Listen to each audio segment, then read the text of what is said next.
qawli. Allahumma alimna ma yanfa'una wa anfa'na bima 'allamtana warzuqna ilman nafi'an ya rabbal alamin. Teman-teman yang dirahmati Allah Subhanahu wa taala, alhamdulillah syukur kepada Allah atas segala kenikmatan yang Allah berikan sehingga kita pada kesempatan kali ini masih berkesempatan untuk kumpul ngaji, memperkuat keimanan kita, mengingatkan kembali apa yang harus kita ingatkan. Dan alhamdulillah Allah tetap berikan keistiqomahan kita, ketabahan di dalam menjalankan konsekuensi dari ketauhidan kita ini. Dan semoga Allah SWT mengistiqomahkan kita sampai akhir hayat kita semua nanti meninggal dalam keadaan mengucapkan la ilaha illallah. Tak lupa salawat serta salam, mari kita sanjung sajikan ke junjungan kita Nabi Agung Muhammad Sallallahu Alaihi Wasallam dengan mengharap semoga kita termasuk umat yang akan mendapatkan syafaat di yaumil qiyamah. Amin ya rabbal. Baik teman-teman yang dirahmati Allah Subhanahu Wa Taala, kita akan melanjutkan kajian kita surah Luqman ayat yang ke-24 setelah kita membaca ayat yang ke-20 dan 21. A'udzubillahi minasyaitonir rajim. Wa may yuslim wajhahu ila Allah wa huwa muhsinun faqad istamsaka bil urwatil wuthqa wa ila Allahi 'aqibatul umur. Ayat ini menerangkan tentang bagaimana kondisi seorang muslim yang mana Allah bandingkan dibandingkan orang-orang kafir yang kemudian sebelumnya disebutkan di dalam ayat ke-20 dan juga di ayat yang ke-21. Ya, yang mana di situ wa idza qila lahum ittabi'u ma anzalallahu qalu bal nattabi'u ma wajadna 'alaihi aba'ana awalau kana syaitanu yad'uhum awalau kana asyaitanu yad'uhum ila 'adzabis sa'ir. Ya, mereka hanya mengikuti apa yang kemudian mereka dapatkan dari orang tua mereka, dan apakah kalau setan akan menjerumuskan mereka akan tetap ikut, kan gitu ya. Itu kondisi orang-orang kafir yang kemudian menjidal Rasulullah Shallallahu Alaihi Wasallam tentang eksistensi Allah sebagai Tuhan tanpa ada keilmuan, tanpa ada petunjuk, tanpa ada kitab yang sebelumnya, tapi pokoknya yang penting ngeyel, yang penting pokoknya tidak sama dengan Muhammad, karena adanya kibr di dalam hati. Ama ala qulubin aqfaluha, apa dalam hatinya itu ada aqfal, kufal itu kuncinya, terkunci maksudnya. Hatinya itu jadi terkunci. Orang satu hal yang jelas kok yang masih nggak mau bilang iya. Padahal yang mungkin kayak Abu Lahab, kayak Abu Jahal itu secara keilmuan itu mereka juga, Muhammad ini memang nggak mungkin salah. Seterusnya mungkin ada pemahaman seperti itu, tapi tetap mengingkari itu semua. Nah, kemudian Allah membandingkan waman yuslim. Adapun orang-orang yang kemudian yuslim, yufawwidu amrahu ilaihi, dia menyerahkan wajahnya atau dirinya. Ini penggunaan majas ya. Wajhahu itu maksudnya dzikru ba'din yuradu bihi al-kull, menyebutkan sebagian tetapi ya maksudnya semua.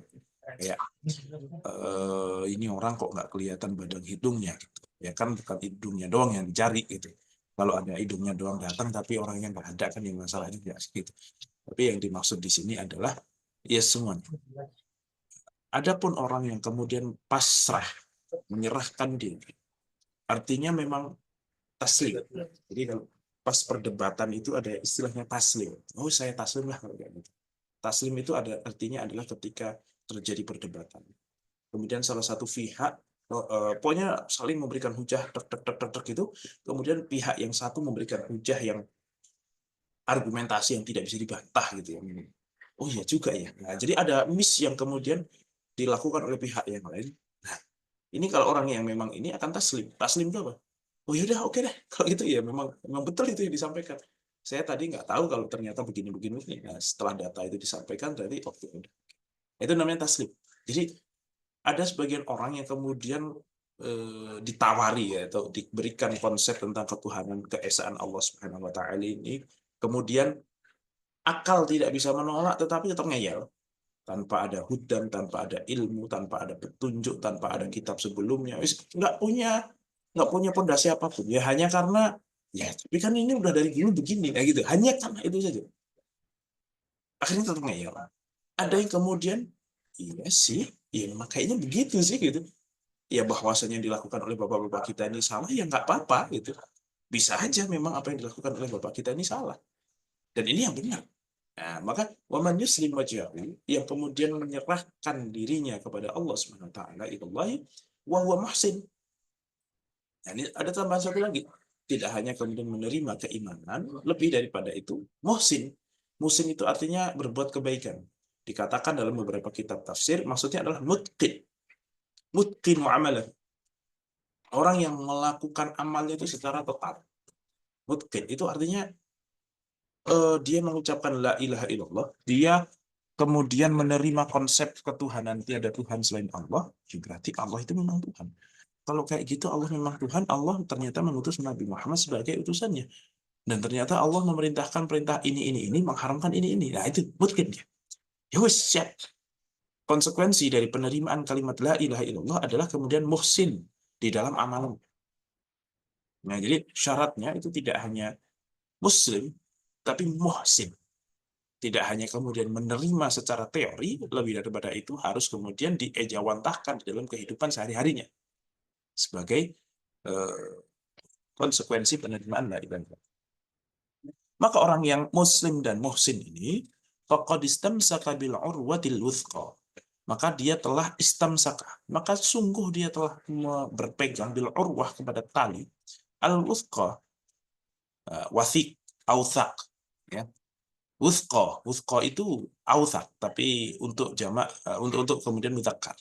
Ya kayak kubro dengan akbar. Itu artinya paling kokoh, terkokoh, terkuat, ya, terkuat lah gitu ya. Maka orang itu telah berpegang pada tali yang sangat kuat. Artinya tali apa? Ya tali kepada Allah Subhanahu wa taala, tali tentang keimanan ini.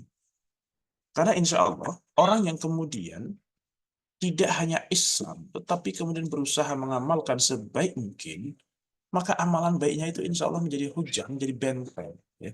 Bukan hujah, tapi menjadi benteng atas keimanan dia. Nah, tapi kalau dia kok yang memang tahu sih ya la ilaha illallah, tapi jarang sholat gitu misalnya, itu biasanya ya karena jarang sholat itulah maka eh, keimanannya itu gampang pulih. Ya padahal mungkin mungkin secara secara secara keilmuan teori itu dia tahu betul dia nggak ada Tuhan kok yang pantas selain Allah, itu nggak ada yang pantas jadi Tuhan gitu kurang lebih.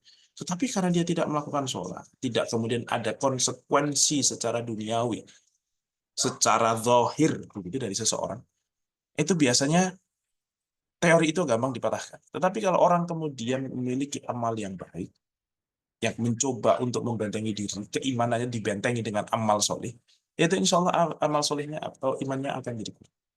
Makanya kan al-iman itu yazidu bitta'ah wa yanqusu bil ma'siyah kan gitu. Iman itu nambah dengan ketaatan dan berkurang karena kemaksiatan. Ya, bertambah berkurang itu apa? Dari sisi ketebalannya lah gitu. Dari sisi bukan informasinya, bukan ilmunya yang nambah, tapi lebih kepada kalaupun tawakal ya tawakalnya lebih gitu. Ya, bukan bukan dari sisi informasinya, tapi dari kualitasnya lah gitu. Bukan dari kuantitas informasi yang didapatkan, tapi kemudian dari seberapa yakin kita terhadap informasi yang kita dapat. Wa ilallahi aqibatul umur, dan kepada Allah lah seluruhnya itu eh, kembali kepadanya. Hanya kepada Allah kemudian wa ilallahi aqibatul umur, harusnya wa aqibatul umuri ilallah. Nah, ini dibalik nih, wa ilallahi. Wa ilallahi dulu, hanya kepada Allah. Ini yufidu tahsin, yufidul hasar. Kayak iyyaka na'budu. Maksudnya kan aku menyembah engkau. Tetapi kalau kepada engkau aku menyembah itu artinya tidak ada selain engkau. Kalau aku menyembahmu atau aku menyayangimu, nah ini buat para istri ini. Kalau suaminya bilang, wah aku sayang sama kamu, itu tidak menafikan ada sayang kepada yang lain. Nah itu kan. Tapi kalau kamu yang aku sayang, itu berarti nggak ada yang lain. Nah, ini para suami ya begitulah. Ya, nah, hati-hati ini bisa jadi bumerang juga sih kata-kata ini. Tapi kurang lebih gitu analogi. Kalau cuma mengatakan aku sayang kamu, tapi itu belum titik itu. Bisa jadi aku sayang juga yang ini, sama yang itu juga kan gitu. Tapi kalau kamu yang aku sayang, berarti Selain kamu nggak ada. Ya, jadi kalau kamunya dulu, itu objeknya dulu tidak disebutkan, baru predikatnya gitu ya, itu berarti yufidul hasar, menunjukkan makna pembatasan. Nah, wa ilallahi, maka di sini maknanya adalah hanya kepada Allah, akibatul umur, kesudahan seluruh perkara. Artinya semuanya itu ya akan kembali kepada Allah. Mau yang iman, mau yang tidak iman, itu semuanya kepada Allah. Dua contoh yang disebutkan oleh Allah, dua tipe kal orang yang dibahas oleh Allah, itu semuanya kepada Allah. Itu. Dan Allah melanjutkan, "Waman kafara fala yahzunka kufru."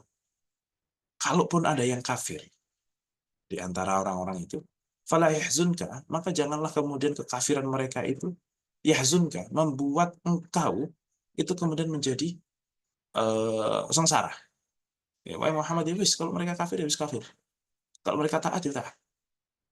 Jangan membuat sedih. Dari sisi, wah kok saya tidak dihargai. Jangan pernah berpikir bahwasanya kamu tidak bisa mengislamkan orang itu kemudian kamu gagal. Innama alaikal balagh, kan begitu ya. Wah, berarti saya tidak berhasil nih, tidak dapat pahala apa segala macam. Nah, ini bukan jualan motor. Kalau sales jualan motor nggak bisa jual motor, ya nggak dapat reward. Tapi dakwah itu bukan tentang itu. Dakwah itu adalah tentang menyampaikan, disampaikan dengan ketulusan hati, yang mana jangan kemudian anggap hasilnya itu adalah perubahan dari orang yang kita dakwai. Bukan itu hasil. Hasil yang sesungguhnya itu adalah kemudian kita menunjukkan kepada Allah keberpihakan kita. Kita menunjukkan kepada Allah kita itu ingin orang itu baik itu ke arah mana. Nah, seperti itu. Bahwasanya hasilnya, ya belum tentu. Belum tentu satu, belum tentu berhasil. Kalaupun berhasil, belum tentu kita tahu kalau kemudian ada perubahan dari dakwah kita itu. Dan memang gini, jangan batasi bahwasanya berhasil secara dohir ya, bukan di hadapan Allah. Berhasil secara dohir itu harus kemudian saya tahu apa perubahannya, gitu enggak. Bisa jadi seseorang mendakwai orang lain, si A, ya, kita mendakwai seseorang. Kita ngomongnya udah 10 tahun yang lalu, tapi ternyata berubahnya 20 tahun berikutnya. Gara-gara itu. Ini kan kita nggak pernah tahu. Bisa jadi orangnya udah meninggal. Gitu. Karena ada satu kisah itu dikatakan bahwasanya ada seorang syekh yang kemudian saya dapat ceritain dari guru saya di kampus itu pada saat itu. Ada seorang syekh berdakwah di suatu tempat yang mana pas dakwah itu nggak ada satupun yang dengerin gitu. Yang ada ya pada ngantuk lah, pada guyon lah, pada ngapa-ngapain lah gitu. Nggak ada yang pada dengerin. Kemudian ya sudah, saya itu bagaimana kemudian diminta untuk ngajar, ya ngajar saja, ngisi saja, selesai. Nggak berharap banyak lah. Tidak berharap banyak sama sekali. Haruslah, yang penting saya udah nyampe sini, saya disuruh ngomong, ya saya ngomong, sampaikan. Kemudian pulanglah, selesai, mungkin 20-30 tahun, atau 10, atau sekian belas tahun lagi setelah itu, dia balik lagi sih ke tempat itu. Ketika balik lagi ke tempat itu, ya disuruh ceramah lagi, ya kayak gitu lagi kondisinya. Tapi ada satu orang yang kemudian, Syekh, makasih banget. Semenjak 10 tahun yang lalu saya bilang begini-begini itu. Semenjak itu saya tidak pernah meninggalkan kalian gitu. Hanya satu orang aja, kayaknya ya cuma satu-satunya itu. Tapi bayangkan, meskipun hanya satu orang, tapi bisa istiqomah 10 tahun nggak ninggalin sholat tahajud gara-gara kita. Itu kayak gimana pahalanya gitu. Itu jauh lebih besar daripada kalian bisa jual mobil 10 unit. Di kredit pula misalnya gitu kan. Kan kalian kalau beli motor itu kalau kalau cash nggak dapat motornya, tapi kalau kredit cepet banget gitu. Nggak tahu itu karena memang kayaknya sales itu dapat lebih banyak kalau kita kredit gitu. Wah, itu jauh lebih banyak meskipun cuma satu orang. Dan mungkin ketika kita menyampaikan ini, kita menyepelekan hal itu. Ah, kok cuma 3 orang yang datang misalnya? Kok cuma 10 orang yang datang? Nah, gitu. Semenjak saat itu dikatakan Syekh ini, wes nggak pernah peduli. Wih, ada yang dengerin, kayak nggak ada yang dengerin. Pokoknya saya sampaikan kebaikan, siapa tahu ada yang nyangkut. Nggak ada yang nyangkut pun itu sudah kemudian eh, ada apresiasi dari Allah Subhanahu Wa Taala. Nah, itu jauh lebih penting gitu. Yang mana ini bisa mengundang keridhaan Allah kepada kita semua. Yang paling penting adalah itu. Sehingga ya pastinya inilah namanya ngajar kok orangnya nggak antusias itu ya pasti ada, kita sendiri juga secara apa karena feedbacknya begitu kita juga jadi agak kurang, ini itu manusiawi sekali, tetapi jangan pernah kemudian jadi berhenti menyampaikan hanya gara-gara merasa tidak ada yang mendengarkan. Itu kan perasaan kita saja. Toh dari awal memang kita kewajibannya ngomong, bukan membuat orang dengar. Yang membuat orang dengar itu Allah Subhanahu wa taala. Nah, ini jadi jangan kendor, pokoknya tetap sampaikan. Mungkin perkataan itu saat ini masih belum jadi apa-apa. Tapi bisa jadi 10 tahun yang akan datang, orang itu berubah gara-gara perkataan kita 10 tahun yang lalu. Ini kita juga tidak pernah tahu. Maka jangan pernah batasi kalimat dakwah itu, ajakan itu, ya. Jangan kemudian kita bersedih karena merasa tidak ada yang mengikuti. Jangan pula kemudian merasa bersedih seolah-olah kita nggak dapat pahala. Sudah dapat pahala dan nggak usah bersedih karena bagaimanapun Allah yang punya hak prerogatif untuk menentukan ini orang kebuka hatinya atau tidak. Nah, toh kalau kita terlalu bersedih atas sesuatu yang sifatnya duniawi ini, kan jadi kayak kurang berkenan dengan ridho, dengan takdirnya Allah Subhanahu Wa Taala. Ini juga satu hal yang agak kurang. Jadi ketika kita berdakwah ya dari awal cari ridhonya Allah. Ya, kalau cari ridhonya Allah, ya apapun yang disuruh oleh Allah kita lakukan. Yang kita tahu bahwasanya Allah akan ridho jika saya begini, ya wis lakukan. Ya, masalah kemudian kok nggak ada yang nyantol, ya sudah nggak apa-apa. Wong kamu cari ridho Allah, bukan cari audiens supaya bisa mendengar.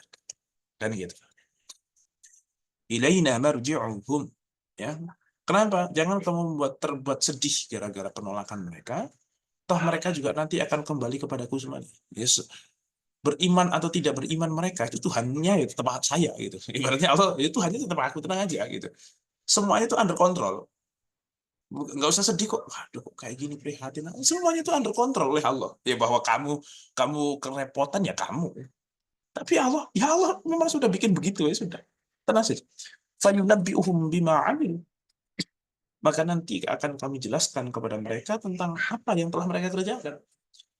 Itu akan diinterogasi, akan disidang. Kenapa kok ketika datang munzir, orang yang kemudian memberikan peringatan gini-gini, kamu malah urus aja diri sendiri, udahlah. Saya tuh nggak gila, apa namanya, nggak gila surga. Saya itu di neraka juga nggak apa-apa. Wah, ya itu mengundang murka Allah betul-betul itu. Jadi apa ya, kita jangan sampai kalau ada orang nasehatin kemudian urus aja diri sendiri gitu ya. Meskipun ya memang orangnya rewel gitu ya. Memang kadang ada juga gitu orang rewel banget. Semua urusan orang kok diurusin sama dia, dianya aja belum baik gitu ya. Tapi itu juga bukan alasan kita untuk kemudian mengucapkan hal itu. Urus aja dirimu sendiri. Enggak juga gitu. Oke. Okay?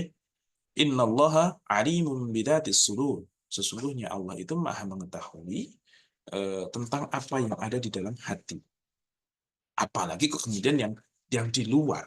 Wong yang di dalam hati saja Allah Subhanahu wa taala tahu betul. Ya, tahu betul apalagi kemudian yang di luar. Sehingga apapun yang terjadi di muka bumi ini itu tidak akan pernah lepas dari kendali Allah Subhanahu wa taala, dan hal itu jangan dijadikan sebagai satu hal yang menyedihkan kita kalau ternyata kok tidak sesuai ekspektasi kita. Kita sedih kan tidak sesuai ekspektasi. Tapi kan kita masih sadar, kita harus punya ke, kesadaran penuh bahwasanya apa yang terjadi itu adalah masih di dalam kendali Allah, dan tidak ada yang tidak ada satupun momen, tidak ada satupun area, tidak ada satupun objek, tidak ada satupun orang yang di luar kendali Allah. Enggak. Semuanya di atas kendali Allah. Jadi kalaupun kita tidak berhasil di satu sisi, ya sedih karena ya Allah orang itu kok ini saudara saya sudah sangat mencoba hati-hati, pelan-pelan merangkul betul, didoain apa segala macam, tapi kok belum masuk sampai saat ini. Itu jangan dikira kita gagal dan Allah tidak meninggalkan kita. Ya Allah tahu apa yang kita lakukan, dan wis tenang aman, kamu tetap dilihat oleh Allah. Kamu jangan kemudian merasa tidak percuma saya melakukan ini selama ini. Dan itu memang kehendak Allah, ya sudah. Allah mau memang gitu ya sudah. Tapi yang jelas semoga apa yang saya lakukan ini Allah sudah ridho, bahwasanya saya sedih kok keluarga ini atau saudara yang ini kok belum mau, ya tetap saya doain, tetap husnuzon kepada Allah Subhanahu. Kan begitu saja. Oke. Kemudian numatti'uhum qalila thumma nattarruhum ila adzabin ghalidh. Kami memberikan kesenangan yang sedikit atau sebentar, yaitu di dunia ini. Kalaupun orang-orang kafir itu kemudian tetap mengingkari atau dari ajakan yang disampaikan oleh Rasulullah ataupun siapapun itu, maka sesungguhnya mereka itu hanya diberikan kenikmatan. Dan ini kenapa kok mereka ada sebagian orang yang Allah takdirkan untuk tetap keras hatinya. Ya karena memang mereka lebih tertarik untuk mendapatkan kenikmatan-kenikmatan yang sebentar yang haram. Dan nanti akhirnya thumma nattaruhu ila adzabin dzalil. Karena memang kenapa Allah kok tidak berikan hidayah kepada mereka? Ya Allah menghendaki dia itu nanti disiksa. Yang mana thumma nattaruhu, kami akan paksakan mereka. Di satu hal, tidak ada satupun orang kafir saat itu nanti. Orang-orang yang berhak masuk neraka itu mau masuk neraka, tidak ada satupun. Tetapi nattaruhu, kami yang memaksanya, dan mereka tidak punya pilihan juga pada saat itu. Ila adzabin dzalil, masuk ke dalam siksaan yang sangat-sangat dzalil. Dzalil itu tebal, keras ya, untuk sesuatu yang sifatnya material, keras materi gitu ya, atau tebal secara materi, tapi ini menjadi majas untuk sesuatu yang sifatnya maknawi. Ya. Siksaan yang keras tuh, yang tebal itu seperti apa? Pokoknya siksaan yang bukan tipis-tipis lah. Kalau kita kan sekarang, ayolah kita ngopi tipis-tipis lah. Gitu. Nah, enggak, ini tebel-tebel. Adabnya tuh nggak main-main lah intinya begitu. Artinya mereka akan terpaksa dan dipaksa dan tidak punya kuasa untuk menolak, akan digiring ke neraka jahanam untuk mendapatkan siksaan. Wah ya, semoga kita semuanya bukan termasuk orang-orang yang dipaksa untuk masuk ke dalam siksaan yang keras ini. Semoga kita semuanya termasuk orang-orang yang kemudian mendapatkan kenikmatan dari Allah Subhanahu wa taala berupa ketaatan kepada Allah Subhanahu wa taala. Itulah zahiran wa batinan. Kenikmatan itu ada yang zahir, ada yang batin. Salah satu kenikmatan zahir dan batin, dan bahkan dua-duanya ini, kalau kata Imam Suyuti itu ya ma'rifatullah. Kenikmatan yang paling agung itu adalah kemudian mengetahui Allah Subhanahu wa taala. Mengetahui, menyadari, menerima, dan kemudian mengamalkan konsekuensi dari penerimaan. Itu adalah kenikmatan zahir batin. Itu paling membuat tenang itu. Kalau kita tahu hakikatnya. Oke. Wala in sa'altahum man khalaqas samawati wal arda la yaqulunna Allah. Dan orang-orang kafir ini gimana? Kalaupun mereka ditanya, siapakah yang menciptakan langit dan bumi? Mereka pasti akan mengatakan Allah Subhanahu wa taala. Artinya sebenarnya secara hujah mereka juga tidak bisa membantah fakta ini. Am khuliqu min ghairi syai'in am humul khaliqun. Apakah kemudian bumi ini ada tanpa ada pencipta sebelumnya? Ya ada, tiba-tiba ada. Sebelumnya nggak ada apa-apa, tiba-tiba ada begitu. Kan nggak mungkin. Am humul khaliqun. Ya udah, kalau bukan diciptakan oleh ketiadaan, apakah kalian yang menciptakan ini semuanya? Ya mereka pasti mengatakan, ya lebih nggak mungkin lagi. Saya lahir udah ada semuanya kok. Gitu. Nah ini jadi Allah mengulang-ulang terkait dengan masalah ketauhidan ini adalah supaya kemudian kita itu kemudian memiliki keimanan yang tebal, memiliki informasi yang kuat, punya hujah yang kuat, yang insya Allah tidak akan lekang oleh subhat-subhat yang ada. Kalau sudah paham ini, ngaji tentang tauhid yang model seperti ini, itu insya Allah secara teori itu tidak akan termakan oleh subhat apapun. Secara teori. Cuman masalahnya kan kadang gini, kita ngajinya seminggu sekali, setan membersamai kita itu tiap hari kan gitu. Itu cuman masalah ini aja gitu. Jadi latihannya seminggu sekali, ketemu setannya itu setiap hari kan gitu. Tapi insya Allah enggak lah. Karena inna kaida syaitani kana dha'ifa kan gitu. Ya, tipu daya setan itu lemah, tenang aja, lemah aja insya Allah. Setan itu nggak akan, insya Allah nggak akan bisa mengganggu secara memberikan subhat-subhat tentang masalah ketuhanan itu enggak. Karena kalau ja'al haqqu wa zahaqal batil. Yang namanya hak itu kalau sudah datang, pasti kebatilan itu hilang, pasti.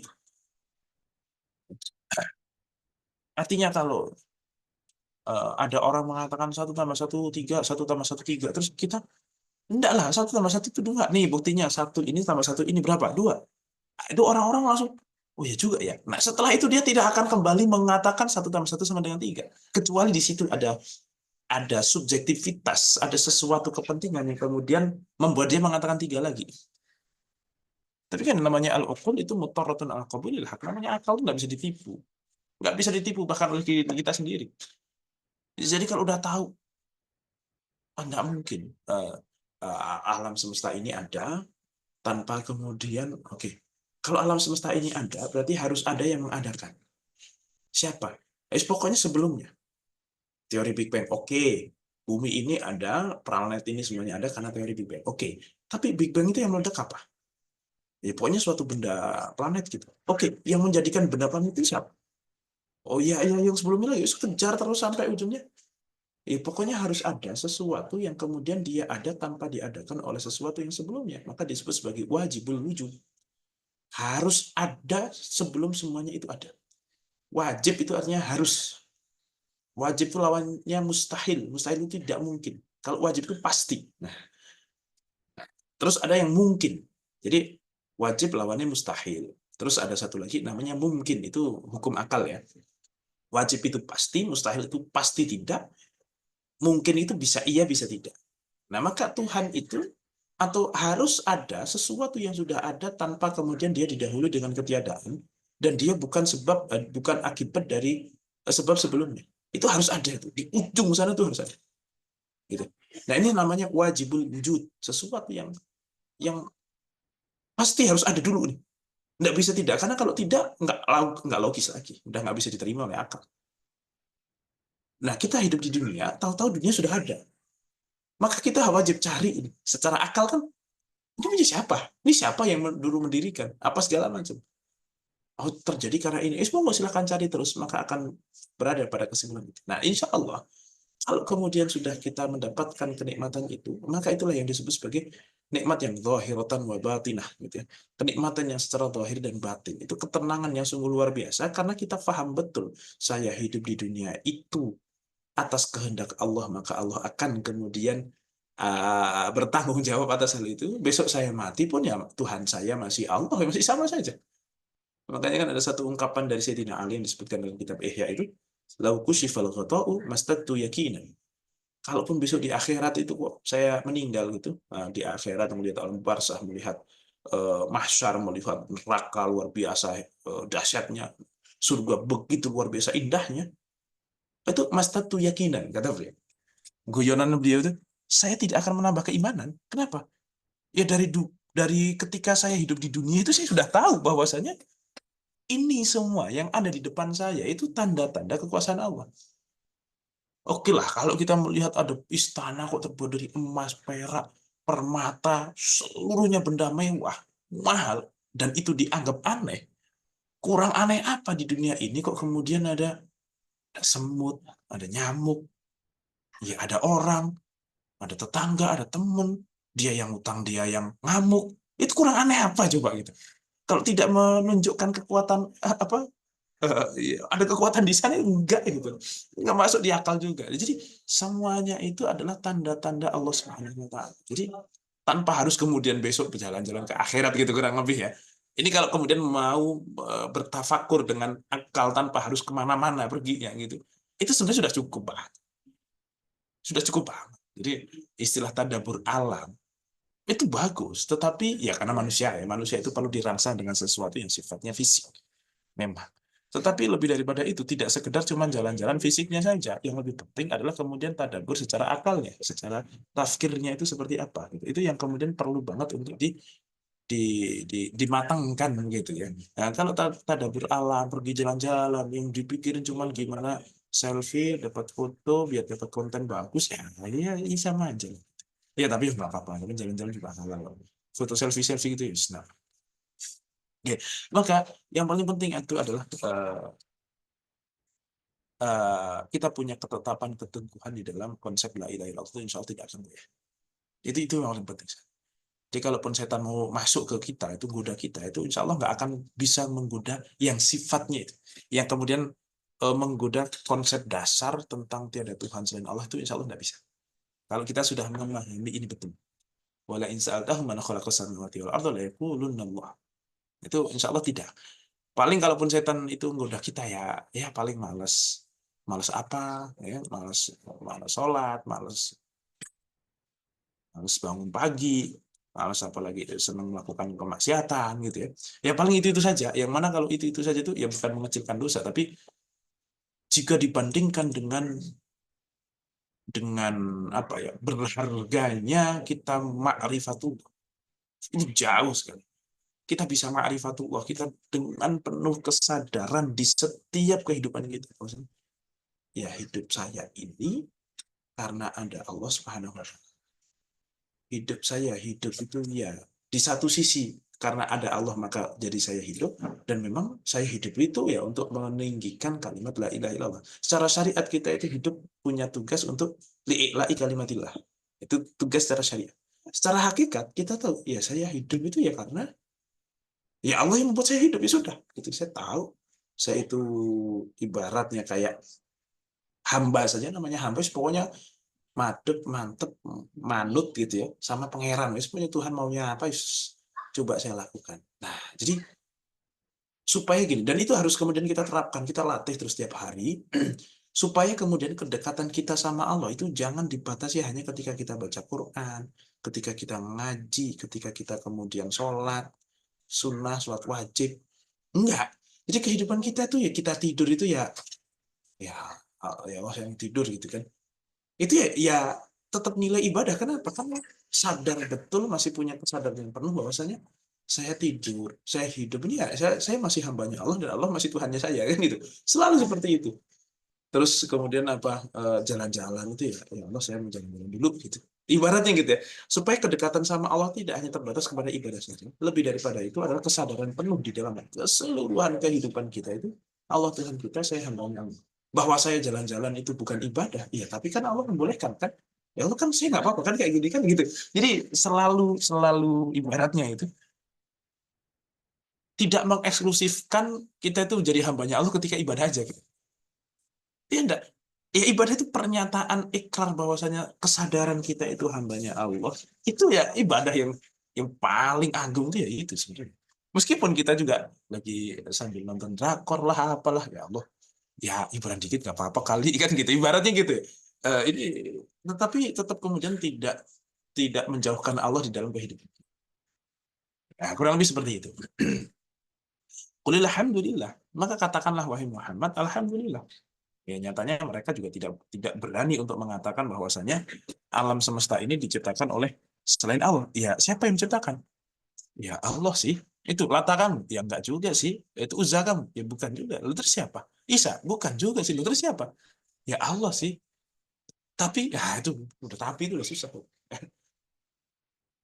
Eh, mengatakan Allah itu Tuhan, tapi ketika ibadah ternyata enggak kepada Allah. Nah, terus gimana jalan berpikirnya gimana? Kok nggak konsisten gitu? Nah ini kan cacat nalar kan.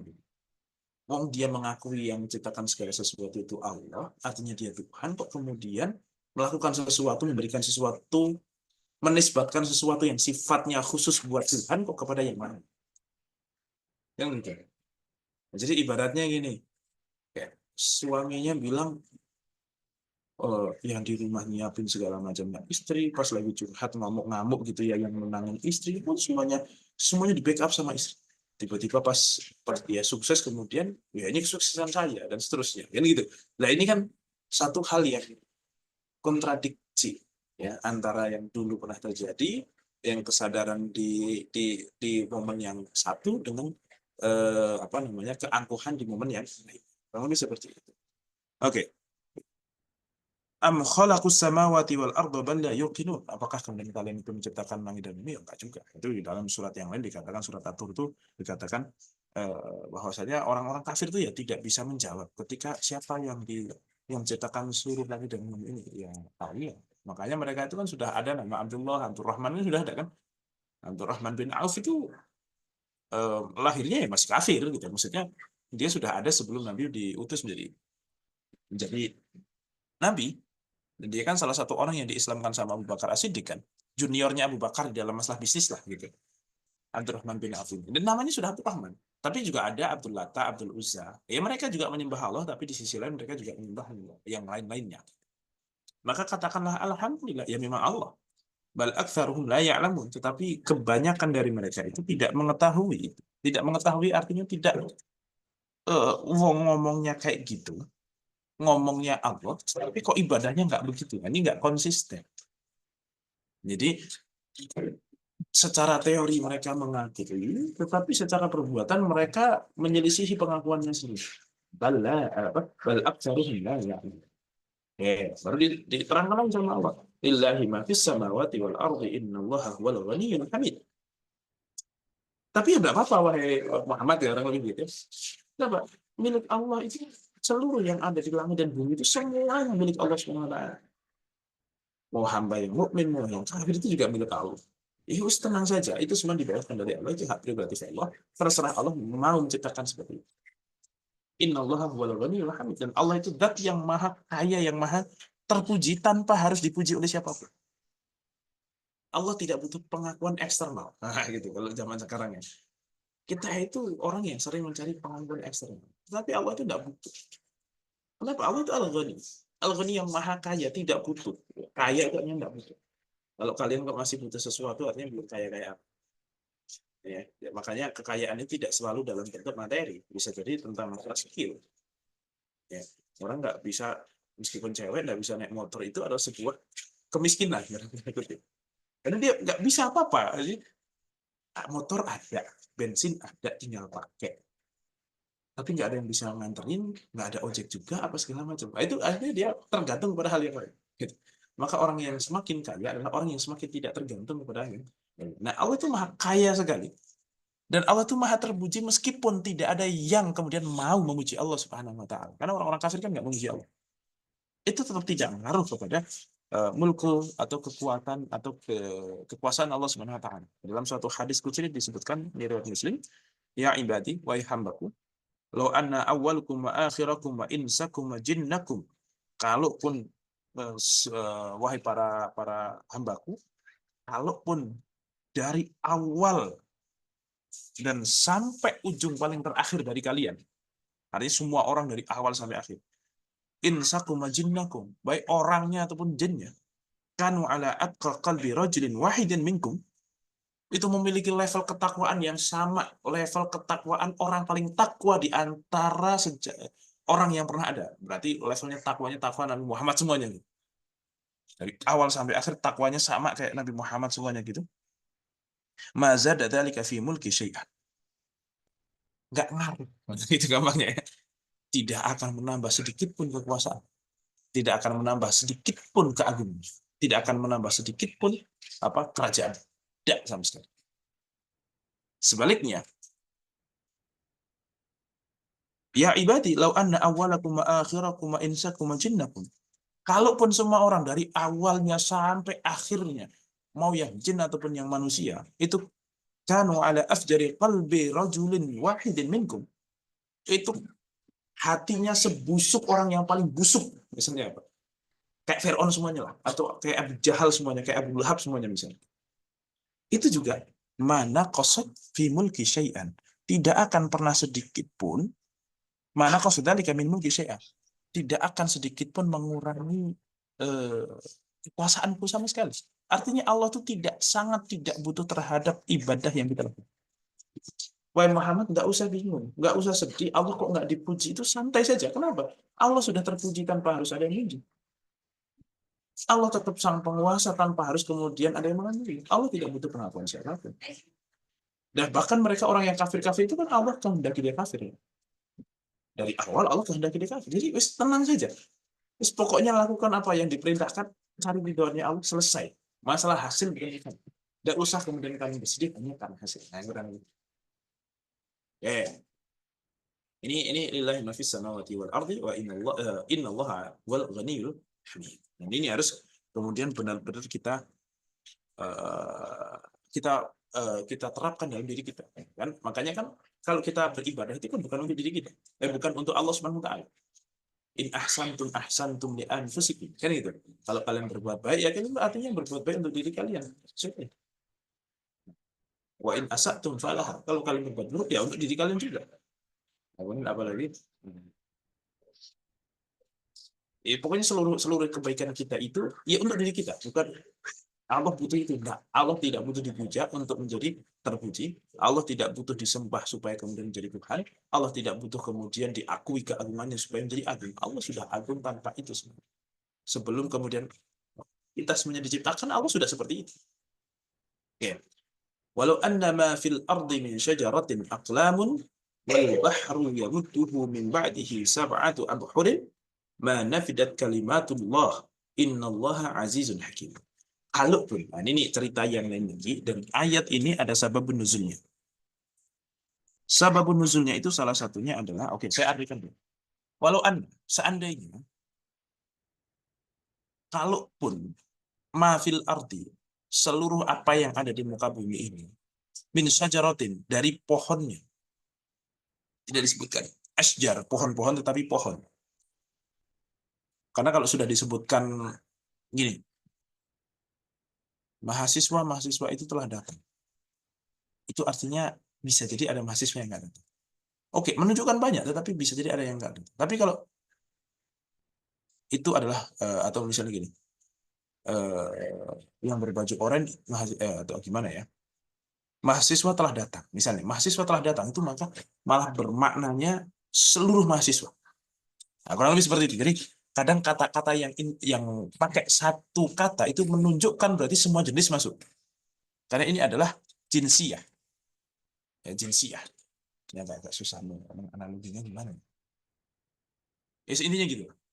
Seluruh pohon, apapun bentuknya, pohon itu kok kemudian dijadikan aklam, pena.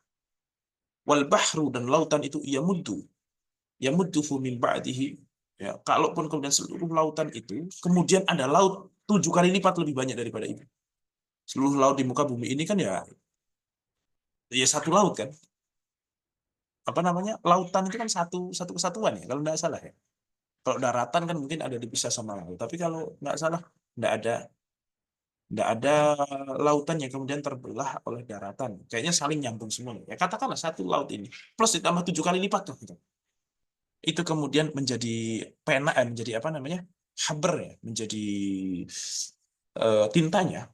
Mana fidat kalimatullah, maka tidak akan pernah habis ilmu Allah. Kalimat di sini adalah ilmu Allah. Innallaha azizun hakim. Sesungguhnya Allah itu maha aziz. Aziz itu artinya maha kuat, tidak bisa dicegah, tidak bisa dicegah, tidak bisa dilemahkan. Hakimun itu maha bijaksana. Artinya seluruh ilmu Allah, seluruh kemudian yang Allah lakukan, yang Allah kehendaki itu pasti berdasarkan kebijaksanaan Allah SWT. Dan Allah itu aziz. Apapun yang dilakukan oleh Allah itu, apapun yang dikehendaki oleh Allah, pasti aziz, pasti terjadi karena Allah punya sifat aziz. Oke, ini ayat menunjukkan betapa luasnya ilmu Allah Subhanahu wa taala. Yang mana ini ayat turun karena salah satunya ahlu kitab bertanya kepada Rasulullah tentang masalah ruh. Kemudian turunlah ayat wa yas'alunaka 'anir ruh. Qulir ruhu min amri rabbi wa ma utitum minal ilmi illa qalila. Kalian bertanya, mereka bertanya kepadamu tentang ruh, wahai Muhammad, maka katakanlah bahwa ruh itu termasuk urusan yang khusus untuk Tuhannya saja. Dan kamu tidak diberikan keilmuan kecuali sangat sedikit saja. Maka mereka mengatakan begini, loh, wahai Muhammad, kamu kira kami dapat ilmu itu dikit? Kami dapat ilmu itu banyak. Ya kamu berarti yang dapatnya dikit, ya gitu kurang lebih. Kami mah dapatnya banyak, kita mau dapat Taurat. Dan juga kamu sudah bilang, yu'til hikmata ma yasha' wa ma yu'tal hikmata faqad utiya khairan katsira. Allah telah memberikan hikmah. Hikmah itu salah satunya Taurat. Dan yang sudah mendapatkan Taurat atau kitab apapun itu sudah dikatakan mendapatkan yu'tal hikmata faqad utiya khairan katsira. Yang sudah mendapatkan hikmah ini sudah mendapatkan hal yang banyak. Loh, kami mah dapat banyak, kok kamu dapat dikit, gimana sih? Gitu. Nah, makanya maksud Allah disebutkan. Banyak itu untuk ukuranmu. Tapi banyaknya kamu sangat sedikit dibandingkan dengan ukurannya dari Allah SWT. Ini maksudnya. Ya banyak, udah kamu banyak banget. Oke, itu salah satunya. Kemudian di hadis lain dikatakan, ayat ini turun di Mekah. Wa ma utitum minal ilmi illa qalilah. Ya, tidaklah engkau diberikan ilmu kecuali sangat sedikit. Dan ketika kemudian hijrah ke Madinah, orang-orang Yahudi ini mengatakan, alam yablughna anka annaka taqul, bukankah kamu dulu pernah ngomong wa ma utitum minal ilmi illa qalila, ya naturidu am qamuka. Itu yang dimaksud kamu itu sendiri, agama yang kamu bawa, atau kami orang Yahudi. Sedangkan kalau kami orang Yahudi itu eh, adalah orang-orang yang mendapatkan keilmuan yang banyak. Kami sudah mendapatkan Taurat kok, gitu ya. Maka Rasul pun menjawab, faqala kullan ana itu. Ya semuanya, ya saya, ya kamu itu semuanya dapat ilmu sedikit dari Allah Subhanahu wa taala. Fa innaka tatlu. Maka mereka jawab, fa innaka tatlu anna qad utina Taurata fiha tibyanu kulli syai'. Bukankah kamu udah bilang kalau kamu itu dulu dikasih Taurat dan di dalam Taurat itu ada tibyanu kulli syai', penjelasan semua hal. Artinya semua hal kan berarti sudah semuanya, sudah dapat semuanya. Maka Rasul pun menjawab, hiya fi ilmillahi qalil. Ya, yang banyak buat kamu itu di dalam ilmu Allah sangat sedikit. Maka Allah turunkan walau annama fil ardi min syajaratin aqlam dan seterusnya. Masuk kayak yang di surat Al-Kahfi itu gimana ayatnya? Yang la nafidal bahru qabla an tanfada la nafidal bahru qabla an tanfada kalimatu rabbi walau ji'na bimithlihi madada itu ya. Ya itu juga intinya sama. Kemudian ada juga yang mengatakan bahwasanya dari Abu Syekh bin Hayyan Al-Ansari disebutkan bahwasanya orang-orang musyrik itu ketika Rasulullah kemudian menceritakan tentang konsep-konsep ketuhanan, tentang cerita-cerita masa lalu, tentang banyak hal gitu ya, tentang apa namanya kabar-kabar untuk masa depan, tentang masalah penciptaan, kemudian nanti ada pembangkitan dan lain sebagainya, itu orang-orang kafir itu pada gini, udah biarin aja Muhammad ngomong aja, udah itu hampir selesai, itu udah habis, itu habis itu udah nggak ada lagi. Nah dikatakan demikian. Jadi nggak usah terlalu dilakukan, habis ini juga habis, dia idenya habis itu. Paling besok udah nggak bisa ngomong apa-apa lagi, udah habis itu. Nah dikatakan demikian. Maka turunlah ayat walau annama fil ardi. Nah, jadi innama hadza kalamun yushaku an yanfad. Nah aja Muhammad itu paling ya sebulan lagi lah itu selesai gitu. Udah nggak ada lagi tuh modal untuk diomongin. Nah itu kalau kalau zaman dulu. Kalau orang artinya kalau memang orang yang ngarang-ngarang gitu ya. Tapi kalau enggak sih ya insya Allah, kalau memang itu dari Allah ya nggak akan seperti itu. Tapi kalau orang nganggur, namanya orang nganggur kan ngarang ya. Saya kemarin tuh cerita tentang Syiah. Syiah itu imajinasinya lucu-lucu sekali. Itu memang orang ngarang betul itu. Syiah itu. Imamiyah, kemudian tiba-tiba nanti Nabi Muhammad akan turun di sebelum hari kiamat itu nanti Imam Mahdi. Imam Mahdi itu adalah ya itu juga antar Syiah juga beda-beda pendapat siapa Imam Mahdi itu. Turun, Nabi Muhammad akan turun beserta Ali akan turun dan Abu Bakar Umar juga turun sebagai lawannya, kemudian Nabi Muhammad dengan Ali akan memerangi mereka. Itu ya Allah, ini orang nganggur kok sampai kayak gitu gitu loh. Makanya kalian tuh nggak usah terlalu nganggur lah. Kalau nganggur itu bahaya, pikiran kalian tuh bisa terlalu kreatif, bisa ngarang-ngarang gitu loh. Jadi jangan terlalu nganggur lah. Karena ya coba kalau lihat misalnya kayak Lia Eden, terus apa yang kemarin, ini mohon maaf ya, yang ditelepon, saya udah nelpon Allah gini gini gini. Coba orang nganggur kok bisa sampai kayak gitu gitu. Kok mending tuh kalau nganggur tuh main Mobile Legends. Ini mending gitu loh. Minimal nggak ngerepotin orang lain loh. Ini kok orang nganggur kok sampai gegerin satu Indonesia gitu. Jadi cerita apa sih? Kayak gitu lah. Jadi orang nganggur ya. Kalau ibaratnya Rasulullah itu ke orang nganggur yang cari sensasi, ya mungkin akan habis. Tapi kan Rasulullah bukan wa ma yantiqu 'anil hawa in huwa illa wahyun yuha kan begitu masalahnya. Nah, jadi ya ini kalau kalian kan sudah pasti bukan nabi lah gitu. Jadi ya kalau nganggur jangan lama-lama, takutnya nanti ngomong saya itu dapat wahyu, saya itu ketemu Jibril lah gitu-gitu tuh. Takutnya ada depresi misalnya, sampai kan ngelamar sana sini nggak dapat dapat atau apa kan. Udah lah, saya ketemu Jibril. Udah gitu aja kan. Biar seru kan gitu ya. Iya, ya nggak apa-apa lah kalau buat rame-rame dunia, tapi jangan kalian lah gitu ibaratnya gitu. Orang nganggur kok bisa kayak gitu tuh. Ya Allah, kasihan. Oke, nah ini ayat tentang 27 tentang bagaimana kemudian ilmu Allah itu sangat luar biasa. Dan kalau kita bandingkan ya, kita bandingkan misalnya siapa? Sauki, Kina yang pada lagi S2. Kalian bisa bandingkan nggak ilmu kalian pas S2 sama ilmu kalian ketika kalian baru mau masuk SD? Jauh nggak? Ya kan? Jauh kan? Nah dulu mungkin Sauki masih ingat kapan awal-awal ngaji baca Iqra gitu ya, mengenal huruf hijaiyah, kemudian ngafalin Anaba misalnya. Wah, tiba-tiba sekarang hafal udah sekian sekian sekian dan seterusnya. Antar kita saja kita sudah bisa membandingkan begitu banyak ya gitu. Antar kita loh ini. Dari kita yang dulu dari dan kita yang sekarang. Atau mungkin ya kalau yang sudah punya anak ya Ya saya dengan anak saya kok nggak ngerti apa-apa, misalnya gitu ya. Saya benar-benar, oh anak saya ngerti kata-kata apa dan misalnya eh, bisa nyalahin gitu ya, bisa nyalahin saya gitu. Bapak pun kok udah bisa nyalahin dia, itu pun kaget gitu loh saya. Padahal cuma nyalahin doang, apa sih gitu. Itu kan bukan satu hal yang berharga. Tapi ini menunjukkan betapa manusia itu dari manusia awal sampai manusia akhir saja itu eskalasinya tinggi sekali. Ini manusia sama manusia loh, belum manusia sama hewan, sama kucing gitu. Nah, kucing lebih nggak ngerti apa-apa lagi.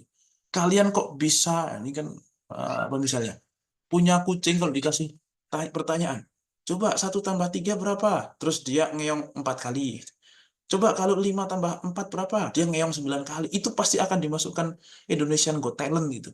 Atau apalah begitu-gitu. Padahal cuman kayak gitu doang. Itu udah kayak luar biasa hebat. Ya, padahal cuman 4 tambah 9 apa sih uniknya? Cuman karena dia itu kucing ya gitu. Tapi intinya, kok kita sama kucing? Oh, kita sama kita aja jauhnya kayak gitu. Ya kan? Nah, kalian pasti pernah lah melihat seorang guru yang kemudian, ya Allah ini ilmu kok setinggi itu, kita pun nggak kebayang dia itu bacanya apa saja, dia itu belajarnya gimana. Itu ada pasti. Ada mungkin sebagian orang yang oke ya, ya oke, ilmunya banyak saya tahu, tapi ya terbatas dia baca ini, udah gitu. Tapi ada yang benar, ini orang ini gimana kok bisa begitu, itu ada gitu. Itu baru orang-orang yang kita kenal, belum belum orang-orang yang kemudian sebelumnya lagi, ya kayak Imam Nawawi ini misalnya. Ini Imam Nawawi ini, saya sampai sekarang juga masih bingung. Saya nggak usah di blur. Nah, Imam Nawawi itu punya kitab segini, 27 jilid nih, dari ujung sini sampai ya itu satu satu inilah sampai sini. Nah, ini bukunya Imam Nawawi, satu judul dalam fikih madhab Syafi'i tok.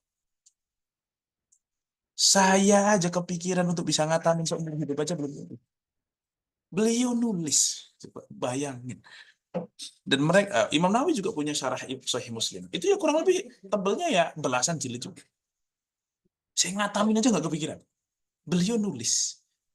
Dan Imam Nawawi itu meninggal usia 40 tahun. Tulisannya sudah sekian ratus judul. Judul loh, bukan jilid ya. Wah, jilidnya nggak usah ditanya lagi. Di berbagai fan ilmu. Dan ini baru Imam Nawawi, belum yang lain. Imam As-Suyuti kayak gimana, Ibnu Taimiyah kayak gimana, Imam Syafi'i apalagi, dan seterusnya. Jadi ini udah nggak kebayang lagi. Ibaratnya gini, saya kalau melihat beberapa guru itu kayak melihat menara yang sangat tinggi, luar biasa.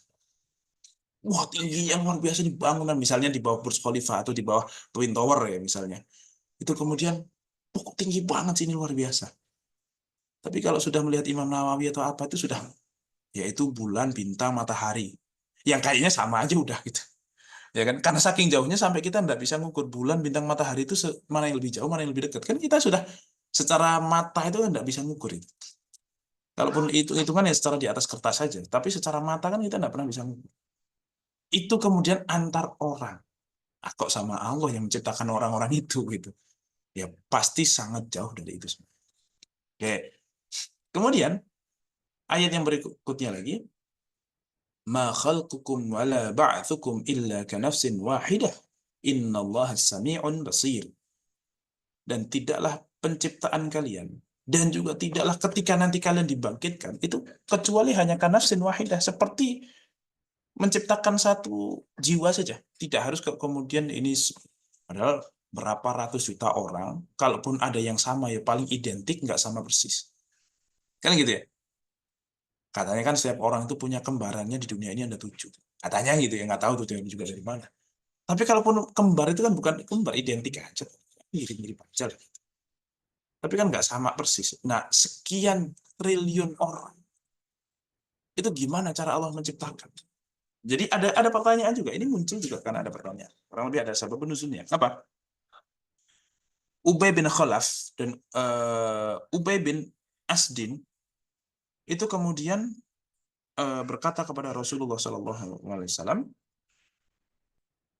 Inna Allah Ta'ala qad khalaqana atwaran. Dulu Allah itu menciptakan kita itu kan ya satu-satu lah gitu. Kan satu-satu ini lahir, lahir, lahir, lahir. Ibaratnya gitu. Dia menganalogikan bahwasannya diciptakan itu satu-satu gitu. Ya Allah alam secara teknis apakah ya ketika Allah kemudian menciptakan kolam pena, kemudian pena itu disuruh nyatat semuanya kan misalnya. Itu kan sudah terskenario semuanya kan gitu kurang lebih. Tapi dia nanya gini, dulu kan memang kita itu diciptakan kan satu persatu kan. Setiap zaman ada anak lahir, ada orang meninggal, ada orang lahir lagi, sampai sekian ratus tahun. Artinya butuh proses waktu yang lama, memakan waktu yang lama, karena memang diciptakannya ibaratnya lahirnya itu nggak bareng. Nah, besok, dan ini pun prosesnya adalah dari nutfah dulu, jadi alaqah, jadi mudghah, jadi aidham, kemudian wa kasawna al-'idhama lahma, dan seterusnya. Ya kan? Nah, baru dilahirkan. Itu kan lama memang. Artinya kalaupun di situ butuh proses kreatif ya, proses kreatif jadi wajar karena memang ada proses waktu. Itu ibaratnya gitu. Jadi membayangkan Allah itu butuh waktu untuk menjadi proses kreatif ini semuanya. Kok bisa ada orang begini kan gitu.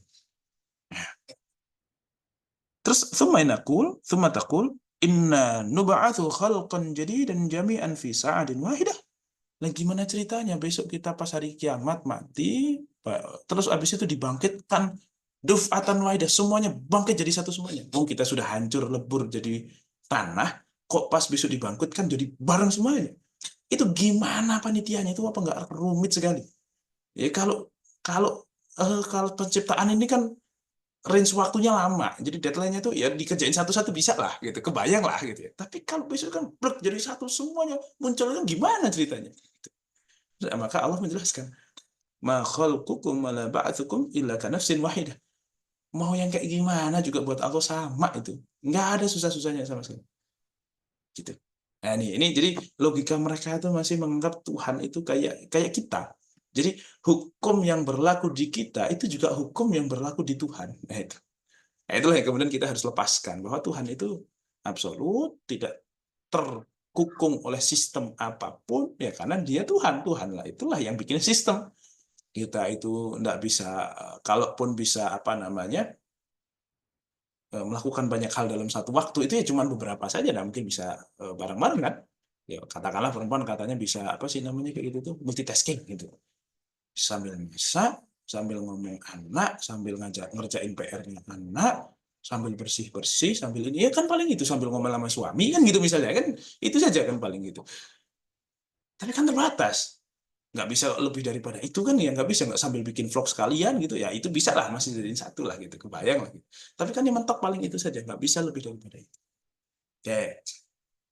Nah, sehingga itu dibantah oleh Allah bahwasanya tidak semuanya itu kemudian diciptakan sekali waktu, tidak ada perbedaan sama sekali. Oke. Kemudian yang terakhir, ini ayat yang terakhir kita insya Allah akan baca. Alam taro anna Allah yulijul laila fin nahari wa yulijul nahara fil lail. Tidakkah kamu melihat bahwasanya Allah itu telah memasukkan malam di waktu siang dan telah memasukkan siang di waktu malam. Ya, artinya mengganti malam dan siang, atau juga ada yang memaknai, maksudnya ada orang yang siangnya dipanjangkan sehingga artinya siang dimasukkan ke waktu malam, jadi siangnya lebih panjang, atau mungkin malamnya lebih panjang. Ya, ada yang memaknai demikian. Tapi intinya perubahan siang malam itu adalah perubahan yang kemudian kita hanya bisa menyaksikan, tetapi karena terbiasa menyaksikan, jadi kita biasa saja. Padahal di dalam proses kejadiannya kita juga tidak punya andil apa-apa. Sama kejadiannya kalau tiba-tiba kita saat ini kok malam selama 2 hari 24 kali 2, 24 jam kali 2 kok malam terus, itu kita pasti akan merasa wah ini kekuasaan Allah.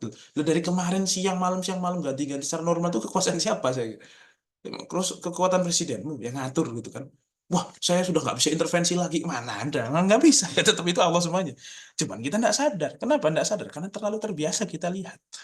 Padahal dari terbiasa atau tidak terbiasa, sama-sama yang menciptakan, yang mengatur semuanya adalah Allah Subhanahu wa taala. Wa syakhkhara syamsa wal qamar, dan Allah telah apa namanya? Menundukkan matahari dan bulan ini, kullu yajri ila ajalin musamma. Semuanya itu beredar berjalan sesuai dengan waktu yang sudah ditentukan. Artinya mungkin ada saatnya. Artinya jatah kamu muncul itu dari jam sekian sampai jam sekian. Nanti besok muncul lagi dari jam sekian sampai jam sekian. Bisa jadi begitu.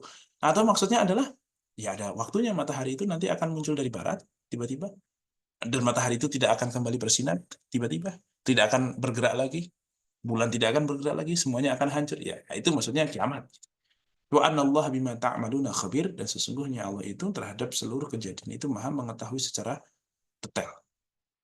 Nah, ini adalah kemudian tanda-tanda ketauhidan, dan sekali lagi mari kita tanamkan tauhid kita ini, bahwasanya kita hidup itu ya karena ketauhidan kita, dan kita artinya kita sadar betul kita hidup itu ya karena keesaan Allah, karena Allah Tuhan, Allah menjadikan kita hidup.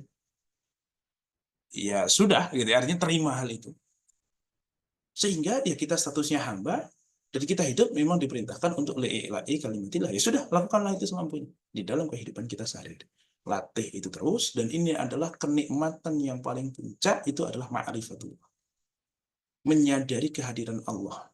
Menghadirkan Allah di dalam setiap kehidupan kita, senang atau susah, luang ataupun sempit. Jadi kalau lagi terkecewakan oleh banyak hal, ya ingat bahwasanya ini sudah takdir Allah. Masa saya mau kecewa sama Allah, wong Allah sudah ngasih saya banyak hal. Kan begitu misalnya. Ya Allah, saya cuma sedih saja, saya cuma butuh proses untuk menerimanya, tapi saya insya Allah ridho buat karena saya, apa segala macam. Jadi apapun yang terjadi itu, kita sadar betul kita ini makhluk, Allah itu Tuhan. Intinya itu, coba latih terus itu. Di dalam semua aspek gitu. Di dalam semua aspek, di dalam semua ini, punya suami kok nggak bersyukur banget sih. Padahal aku udah bikinin ini, nggak dipuji, nggak bilang terima kasih, nggak bilang apa gitu.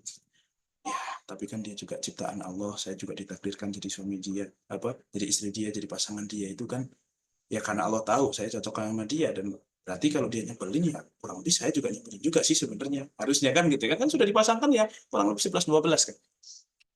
Nah, artinya coba kita latih terus untuk kemudian Allah itu selalu hadir. Kita bisa selalu menghadirkan kesadaran bahwasanya kita ini hambanya Allah, Allah itu selalu menjadi Tuhan kita.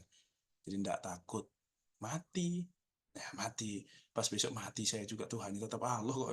Yang penting dari awal sudah CS aja sama Allah. Dari hidup kita sudah aman sama Allah, tidak punya masalah. Pas mati besok ya Allah, kan di akhirat juga engkau kan Tuhannya kan.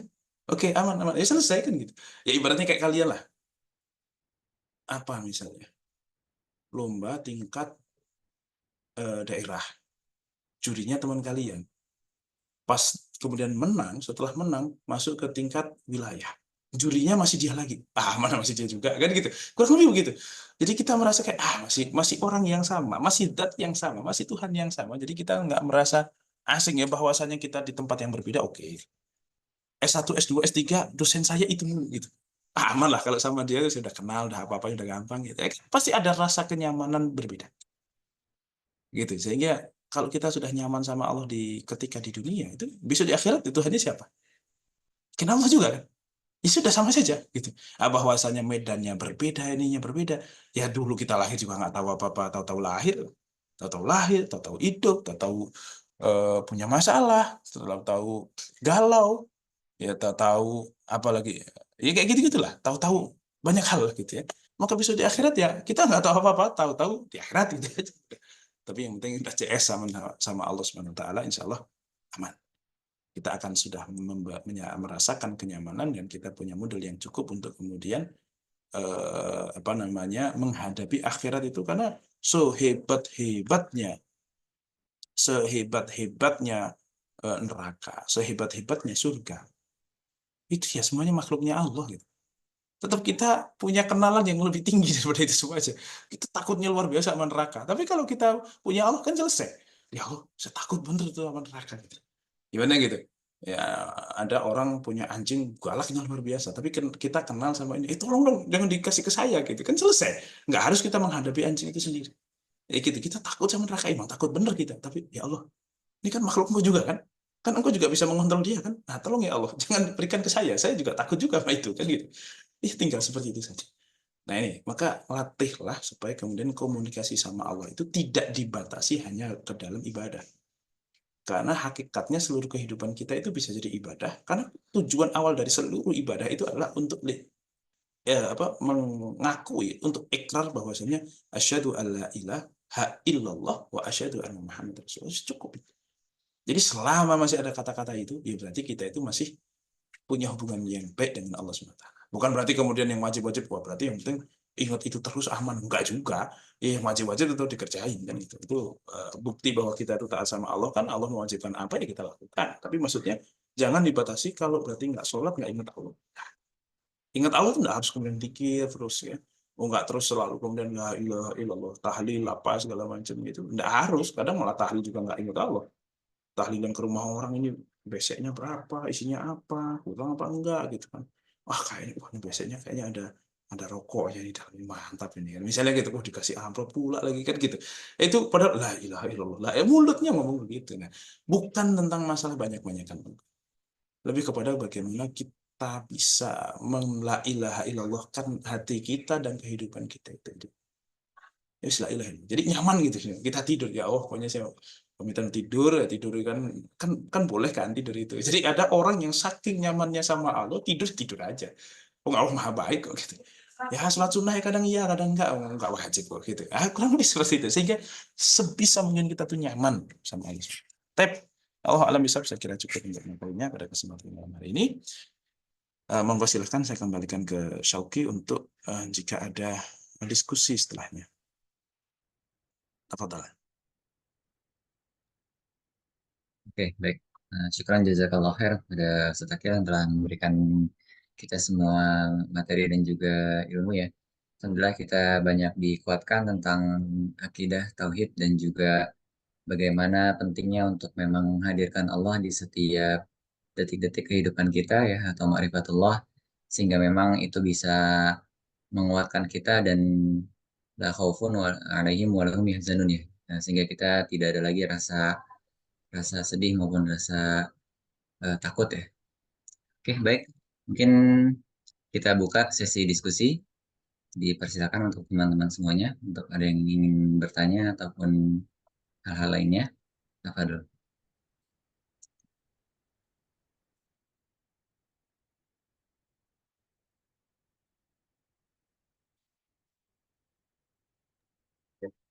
Loh, nah, Oke, ada dari Ustaz. Apa dulu, Ustaz? Ya, boleh bismillah. nanya, boleh nanya, boleh curhat. Biasanya kan nggak terlalu nanya. Insyaallah, syukran Ustaz.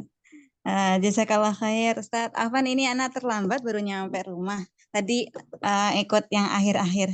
Eh, kan intinya tadi merasa hmm, tidak terlalu takut gitu kepada Allah ya.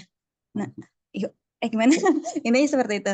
Nah, gimana eh, agar kita tuh ya kita nggak terlalu terasa terancam gitu tentang ancaman, merasa apa nyaman, tapi juga tidak bersantai-santai gitu Ustaz. Takutnya anak terlalu nantilah nggak apa-apa lah Allah pasti ampunin gitu.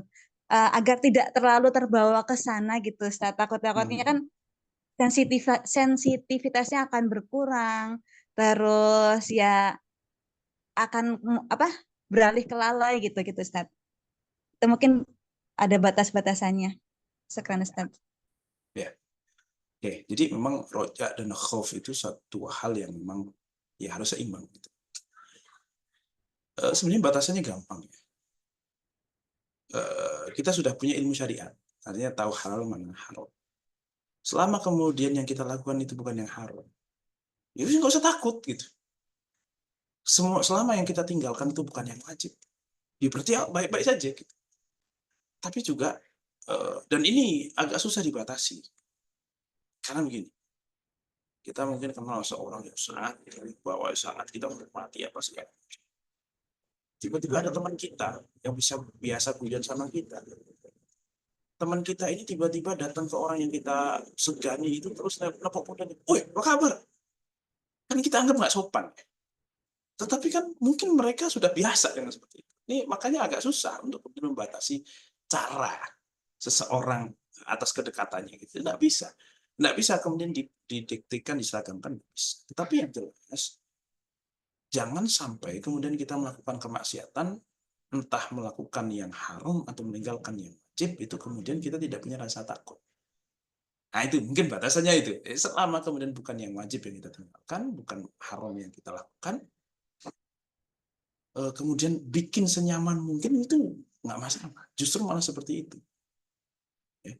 Karena nanti para ulama mengatakan, kalau sudah dalam kondisi ujung-ujung kehidupan, Itu memang harus lebih dipertebal masalah roja. Wis pokoknya husnudon terus sama Allah, wis pokoknya tenang, bikin nyaman sama Allah, Allah pasti ampuni segala macam atas yang sudah dilakukan di masa lalu. Karena dia sudah posisinya sudah tidak ada kemungkinan untuk maksiat lagi. Sudah dalam kondisi kayak gitu tuh sudah nggak bisa ngapa-ngapain kan.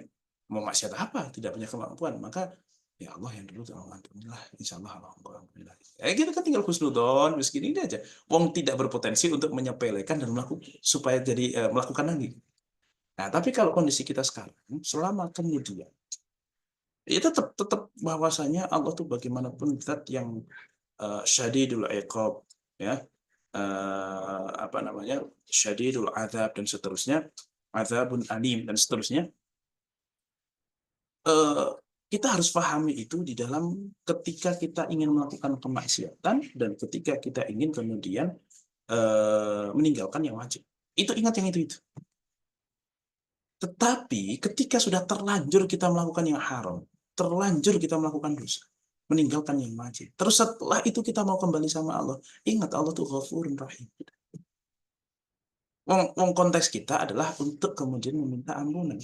Sudah tidak bisa mengontrol yang sudah terjadi kan? Ya sudah terjadi ya sudah, tidak bisa diapa-apain lagi, tidak bisa kita kontrol.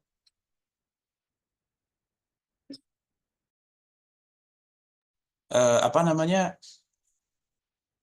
Kalau sedang mau, artinya mau melakukan yang dosa atau meninggalkan yang haram, meninggalkan yang wajib itu takut sama. Tetapi kalau itunya sudah terjadi malah baru itu keluarkan rojaknya, apa namanya, rojaknya, husnudonnya sama Allah. Pokoknya ya Allah, ya sebagaimanapun saya itu hambamu. Ya saya tidak bisa kembali kecuali kepada Engkau. Yang bisa ngampunin saya cuma Engkau. Maksudnya gini, kalaupun seluruh dunia ini kemudian memaafkan perbuatan saya, kalau Engkau tidak memaafkan ya selesai. Sebagaimana sebaliknya, meskipun seluruh dunia itu menghadik saya tidak menerima, tidak mau memaafkan kesalahan yang saya lakukan ini, tapi kalau Engkau memaafkan ya selesai juga.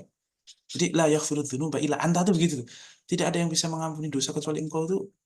Misalnya nih ya, seorang istri berbuat kesalahan, terus suaminya bilang, ya wis enggak apa-apa, wis enggak apa-apa, udah enggak apa-apa. Atau bahkan malah diizinkan, udah kamu keluar enggak usah. Udah sana keluar itu ambil jemuran itu. Oh, tapi enggak pakai jilbab. Udah enggak apa-apa, udah. Suami meskipun ridho, tetap itu bukan ranah suami kan gitu. La yaghfiru dzunuba illa anta kan gitu. Dan sebaliknya, kita melakukan kesalahan yang semua orang kok salah kayak gitu, apa segala macam gini segala macam misalnya. Nggak ada satupun yang kemudian memberikan kesempatan yang berikutnya kepada kita. Tapi selama Engkau memberikan ampunan itu ya Allah, saya nggak butuh lagi pengakuan mereka, nggak butuh kemudian pengakuan mereka, nggak butuh kesempatan dari mereka. Cukup dari Engkau ya cukup. Itu yang paling saya butuh. Nah gitu. Jadi intinya gitu ya. Ketika berefek kepada melakukan atau meninggalkan sesuatu, maka kita tinggalkan. Maka apa namanya? Mohon maaf. Kalau berefek kepada akan melakukan sesuatu, entah yang halal atau yang haram, maka khaufnya dipertemukan. Tapi kalau sudah terjadi, rojaknya dipertemukan. Nah gitu, kurang lebih kontrolnya begitu ya. Ini perlu latihan, perlu latihan. Allah alam bismillah. Insyaallah. Baik, syukran Ustaz. Jazakallah khair. Oke, oke.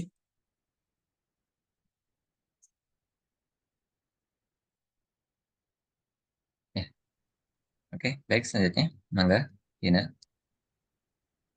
Bismillah, Ustadz ini masih berkaitan dengan pertanyaan Ustadz tadi sih. Mungkin biar minta Ustadz menjelaskan lebih spesifik. Misalkan untuk apa amalan-amalan gitu, Ustadz, baik amalan wajib ataupun amalan sunnah, itu kan pada zaman para sahabat itu kan seperti misalkan Abu Bakar, Umar, itu yang memang secara amalan zohir itu tidak diragukan lagi. Tapi ada sahabat-sahabat juga yang mereka itu dalam kutip hanya Yang wajib-wajib saja. mengampuni orang lain gitu ya Ustaz, mengampuni orang lain saat sebelum tidur itu. Dalam kutip hanya amal-amal seperti itu, tapi itu sangat sangat berat gitu. Gimana Ustaz biar itu nggak menjadikan kita bermudah-mudah jadi justru kayak nggak salah nggak pernah qiyamul lail. Maksudnya dalam artian bukan berarti mewajibkan diri, tapi tidak membuat itu hal tidak merendahkan itu gitu Ustaz. Misalkan Ya, juga contohnya saat saya ngobrol gitu dengan Ardi itu cara doa kami itu berbeda. Misalkan suami itu dia lebih banyak kayak bukan ya mengutamakan menggunakan doa-doa yang memang sudah ada asarnya, tapi kalau saya itu pribadi yang kayak lebih ke curhat gitu Ustaz. hmm, Langsung aja pakai bahasa sendiri, nangis-nangis segala macam itu kayak curhat ke temen gitu istilahnya. Ustaz. Itu gimana Ustaz untuk memposisikan diri? oke, Jazakallah khair. baik. Jadi begini, memang saya pribadi cenderung lebih mengarahkan gitu ya. Sekarang itu perbanyak roja lah. Karena terus terang, ini ya aksi reaksi lah. Saya cenderung lebih agak udah lah, pokoknya aman, pokoknya yang penting kenal sama Allah, nyaman sama Allah, gitu. Kenapa? Karena banyak sekali orang-orang sekarang itu orang baca Quran nggak tiap hari gimana orang Islam kok tahajud tuh harus ini. Oh, Islam kok kayaknya berat sekali di saat mohon maaf orang yang sering ngaji itu didoktrin orang kamu tahajud aja nggak diterima gitu. Ibaratnya gitu ya. Kamu tahajud serajin saja belum tentu husnul khotimah, kamu gini. Di saat yang lain di luar itu banyak orang nggak sholat itu banyak sekali. Yang wajib saja belum kepegang gitu. Nah itu, jadi saya kayak udahlah yang wajib-wajib saja dulu. Ini loh orang-orang yang sudah sampai tahajud itu udah levelnya luar biasa. Dari awal secara hukum tahajud itu ya sunnah sudah. Dan ketika kita ngomongin orang kok sudah bisa sholat gitu kan, gampang aja. Nggak usah terlalu difikirkan sholat kita itu diterima apa enggak. Loh kamu, dunia ini sekarang sedikit sekali atau tidak banyak orang yang kemudian mau sholat 5 waktu. Kok kita dikasih oleh Allah sholat 5 waktu. Masalah khusyuk nggak khusyuk, masalah ya Allah ini sudah kenikmatan yang tidak engkau berikan ke banyak orang loh. Saya kok dapat ya Allah gitu. Itu loh. Jadi memunculkan rasa syukur dulu ya Allah saya ini. Karena jadi kayak gini ya, mohon maaf. Terlalu ditekan saya kalau nggak tahajud gimana segala macam. Itu seolah-olah takutnya kebablasan dan merasa ibadah itu prestasi saya. Padahal ibadah itu kan pemberian dari Allah Subhanahu wa taala. Jadi sesekali coba nikmati bahwa ibadah ya Allah, saya sholat ini berarti engkau yang ngasih. Saya kalau nggak engkau kasih hidayah ini berarti saya juga nggak sholat 5 waktu. Di saat banyak hamba engkau tidak engkau kasih, kok saya dikasih ya Allah, makasih. Dan banyak orang yang akhirnya setelah itu, ya mungkin sholatnya ya tetap sama gitu ya. Tetapi merasa kayak sholat itu jadi nyaman, indah, enak karena seneng. Ya Allah, saya merasa diberi gitu. Tapi kalau sholat kok menjadi beban. Ini kan ibaratnya kayak Vina kan tadi melihat, oh, ulama saja kayak begitu, masa kita nggak begitu? Kan kurang lebih seperti itu kan. Ini kan kayak membebani gitu. Ya insya Allah orang-orang yang kemudian punya rasa syukur ini malah sholat itu senang, nyaman, enak. Kemudian kalaupun mau sholat lagi, karena enak mau lagi. Jadi ada seorang ya, Ali Zainal Abidin itu Ali bin Husain bin Ali. Itu kemudian disebut Zainul Abidin karena sholat 1000 rakaat. Sekali sholat 1000 rakaat, dia mulai gitu 1000 rakaat. Ini siapa yang kuat kan? Tapi apakah kalau kita memang dari awal target, pokoknya saya harus pernah suatu malam sholat 1000 rakaat. Saya yakin kalian kuat kalian. Kalian mau target sehari pokoknya 2 juz misalnya gitu ya. Sekali duduk 2 juz gitu misalnya. Itu pasti lebih banyak ngebetnya daripada bacanya itu. Berapa lagi sih 2 juz gitu ya. Kan itu. Baru dapat 2 halaman lagi, ini berapa lagi sih? Kayak gitu mulu gitu. Kenapa? Karena punya target, punya beban. Tapi Ali Zainal Abidin itu adalah orang yang sholat. Kemudian pas sholat itu, ya sholat sunnah, mau sholat sunnah 2 rakaat saja. Pas sholat itu merasa kayak blessing gitu. Ya Allah, kok saya diberikan kenikmatan mau sujud kepada engkau. Di saat tidak semua hamba engkau untuk engkau kasih. Ya Allah, makasih. Ya Allah, enak, nikmat sekali ya Allah. Ini adalah pasti akan menjadi kenangan terbaik saya ketika saya di dunia. Ketika saya besok di akhirat, maka kenangan di dunia terbaik saya adalah sujud-sujud ini. Ya Allah, makasih ya Allah. Sujud lagi. Sujud untuk mensyukuri kenikmatan sujud sebelum. Terus sampai nggak kerasa sampai 1000. Nah gitu. Jadi wis dengan yang wajib-wajib ini, bukan saya membatasi dari tadi ya, tapi nikmati, sadari, fahami bahwasanya sholat yang kita terima itu adalah pemberian dari Allah yang tidak Allah berikan kepada setiap hamba. Kok kalau kita didapatkan, dikasih sama Allah, kita dapat ya Allah. Nah itu rasa syukur terhadap hidayah itu tolong digali terlebih dahulu. Sebelum kemudian kita ya perlu evaluasi. Ya kadang kalau lagi futur kemudian nikmat-nikmat atau rasa-rasa itu nggak muncul gitu ya, ditambah bebannya juga nggak apa-apa. Gitu. Tapi kok kayaknya lebih enak kalau kita tuh sholat bukan karena beban, tapi lebih karena ya memang saya mau aja gitu. Nah gitu. Karena terus terang di saat di sebelah sana itu semua sudah ditebus dosanya. Kok kita orang udah tahajud tengah malam bangun aja masih ditakut-takutin kamu suul khotimah nanti nggak diterima amalannya. Itu kan waduh ntar dulu gitu. Ini masalahnya ya. Ibaratnya di sebelah sana kan semua domba tersesat itu sudah dosanya sudah ditebus oleh Yesus Kristus dan seterusnya. Lah kita, kamu tahajud belum tentu diterima, kamu baca Quran belum tentu diterima amalannya gitu. Lah, wah ini takutnya kebablasan gitu. Sedangkan di kita tuh banyak sekali orang-orang yang mohon maaf ya sholatnya entah gitu ya, dari 100% umat Islam yang ada di Indonesia itu yang sholat berapa persen gitu. Kalian berani bilang 50%? Kan itu ya. Artinya jadi semua sholat itu udah bagus banget. Bahkan sekedar menghargai, bahkan dan ini memang paling pokok dan memang ini adalah satu hal yang sangat pokok. Mereka Islam dan mau mengucapkan la ilaha illallah itu kenikmatan yang sungguh sangat luar biasa agung. Masalah nggak sholat digebukin malaikat itu satu hal, tapi minimal nggak kekal abadi gitu. Tapi kan minimal mereka tidak hina untuk mengakui makhluk sebagai Tuhan. Mereka tetap mempertuhankan yang memang Tuhan. Itu kan satu bentuk kehormatan yang luar biasa. Ya, menghambakan diri, membudakkan diri kepada makhluk ini kan, lu ngapain sih takut sama yang nggak harus kita takutin gitu?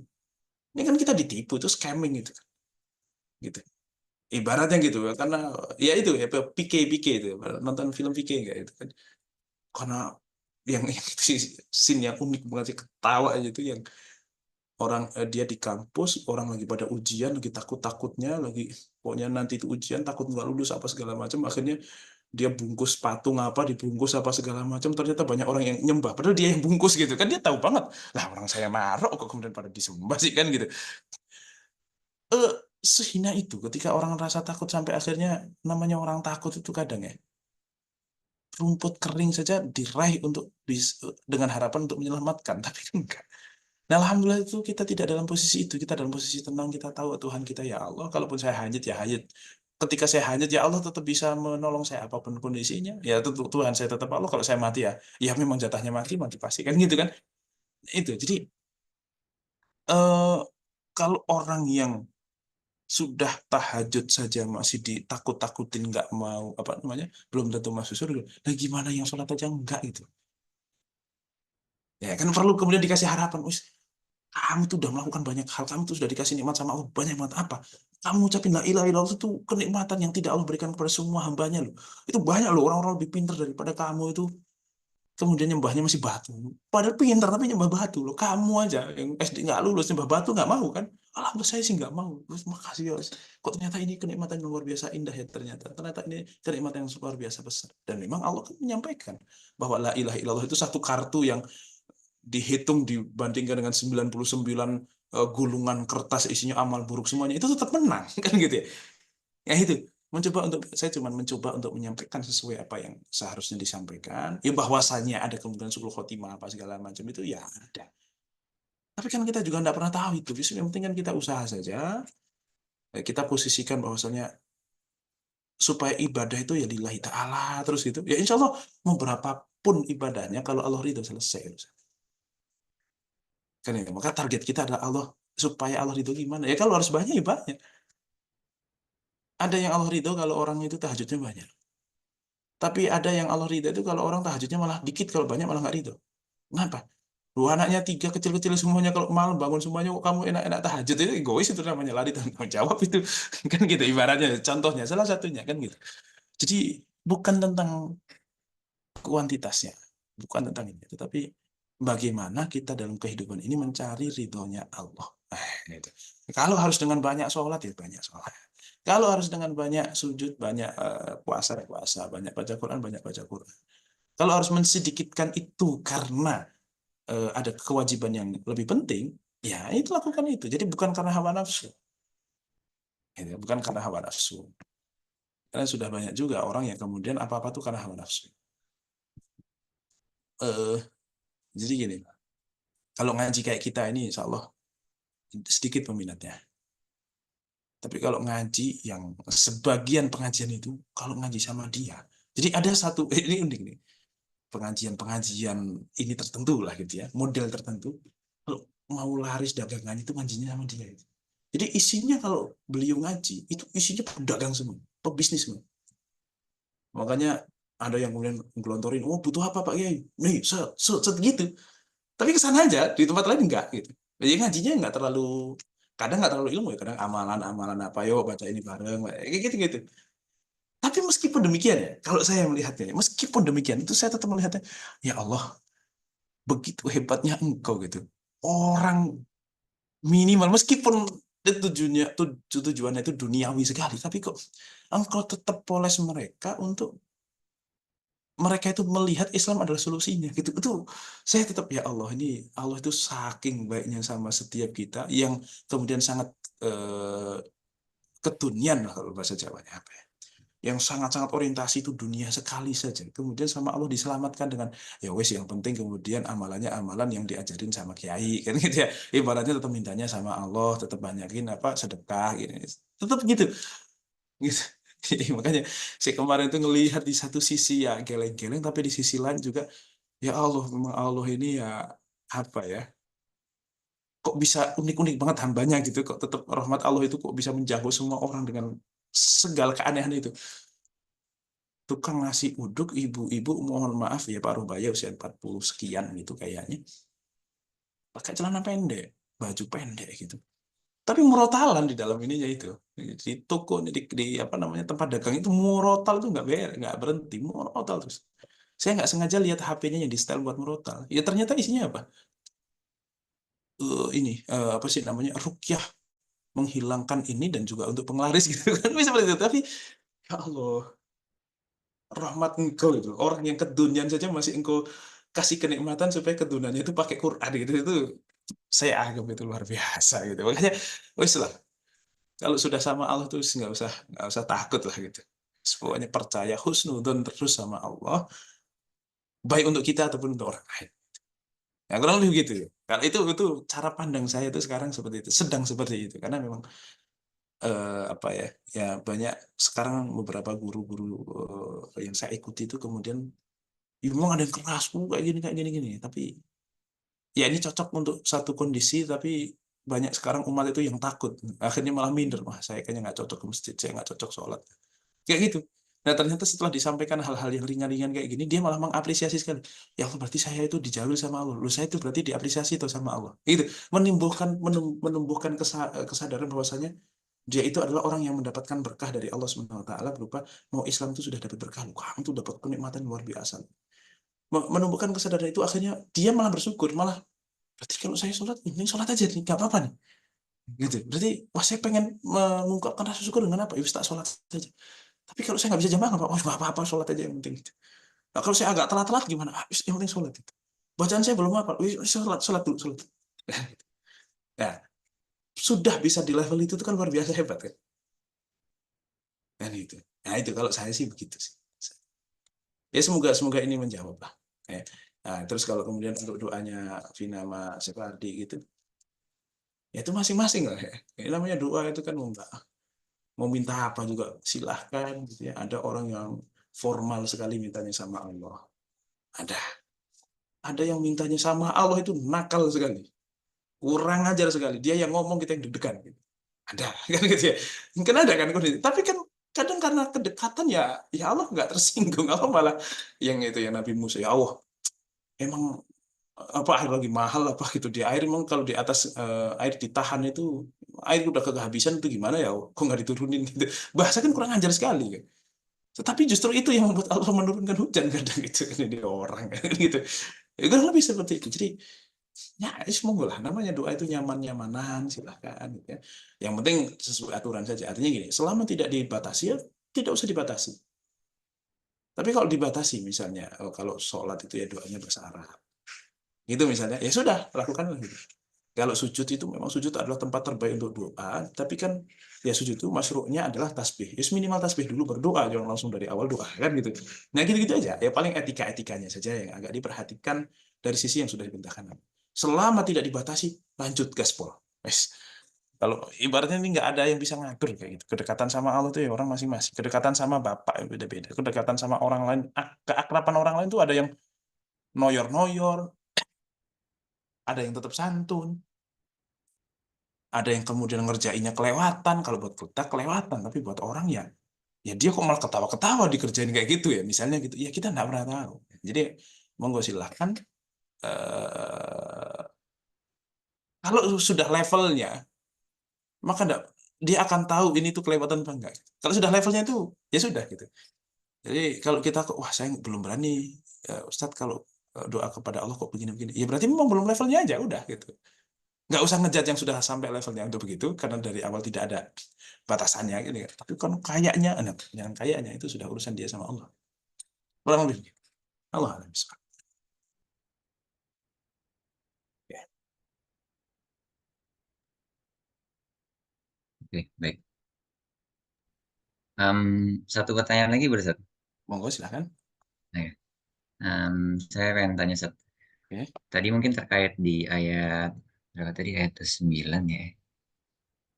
Walau annama fil ardi min syajarah aqlam itu ya.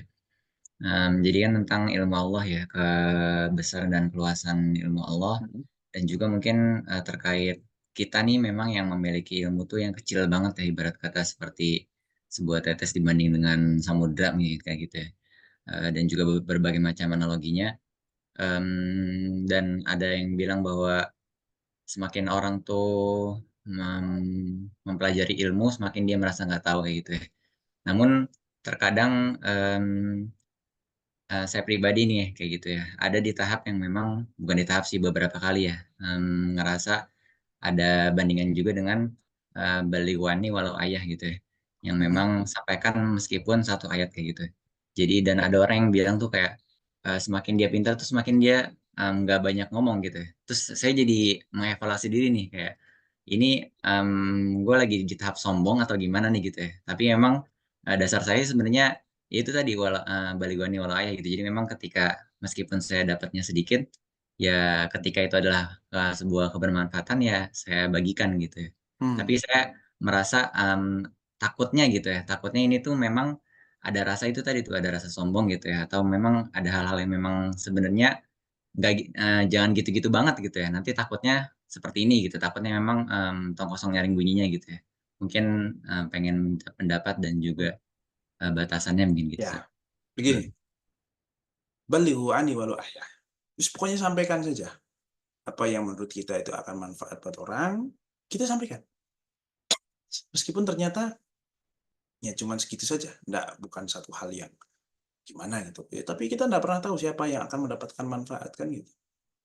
Ini kan masalah konsep, ya saya tahu ini, saya sampaikan. Nah, yang kemudian orangnya tong kosong nyaring bunyinya itu adalah terkait dengan masalah biasanya dia akan mengomentari hal yang tidak tahu. Jadi orang pada level awal itu biasanya orang tidak tahu dan tidak sadar dirinya tidak tahu. Itu yang paling level awal itu. Nah itulah yang akan tong kosong nyaring bunyinya. Dia nggak tahu kok ikut komentar. Komentar loh ya.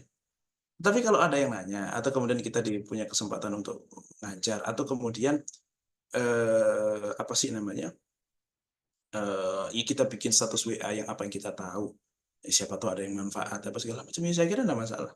Dan jangan pernah merasa bahwasanya saya ini belum cukup ilmu untuk kemudian membicarakan sesuatu. Gini, diminta tanggung jawab apa, ya wis disuruh ngajar, wis ngajar semampu saya. Tapi sadar bahwasanya saya cuma baru ilmunya segini, yang itu saya tidak tahu. Gentle mengatakan tidak tahu. Tetapi jangan pernah kemudian keterbatasan itu membuat kita tidak mau ngajar. Kenapa? Sampai kapan mau ngajar? Emang kapan akan tidak terbatas? Kan nggak ada juga kan. Dia pasti akan selalu terbatas kan. Jadi mesti ngajar saja dengan ininya. Oke.